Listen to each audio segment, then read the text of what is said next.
নেতাকর্মীদের নির্যাতন অভিযোগ তুলে বিচার দাবি আওয়ামী লীগের।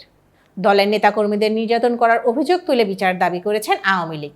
দলটি বলেছেন, কেউ যদি মনে করেন অত্যাচার নির্যাতন করে আওয়ামী লীগকে ধ্বংস করে দেবেন, তাহলে তারা বোকার স্বর্গে বাস করেন।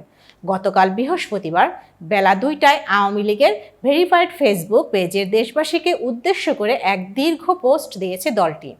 সেখানে দাবি করেছে দলটি, ওই পোস্টে আওয়ামী লীগ অভিযোগ করেছে ছাত্র আন্দোলন কোটার জন্য ছিল না, এর পেছনে ছিল ক্ষমতা দখলের দেশীয় ও আন্তর্জাতিক এক ষড়যন্ত্র। পোস্টে আরও বলা হয়, আপনারা বুঝতে পারছেন কেন সেন্ট মার্টিন দ্বীপকে সংরক্ষিত করে কার্যত জনগণের যাতায়াতের জন্য নিষেধাজ্ঞা দেওয়া হয়েছে, কেন পার্বত্য চট্টগ্রাম পরিকল্পিতভাবে একের পর এক সহিংসতা তৈরি করা হচ্ছে। আওয়ামী লীগ বাংলাদেশের মাটির জন্য অন্য কোনো ঘাঁটি হতে দেবে না বলে জানানো হয়।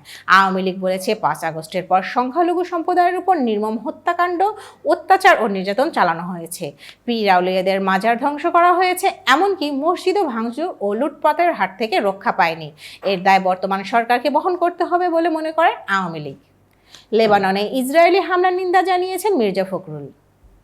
এতক্ষণ বার্তা বৈঠকের সাথে থাকার জন্য ধন্যবাদ। নতুন নতুন তথ্য ও সংবাদ পেতে বার্তা বৈঠকের ইউটিউব চ্যানেল ও ফেসবুক পেজের সাথেই থাকুন।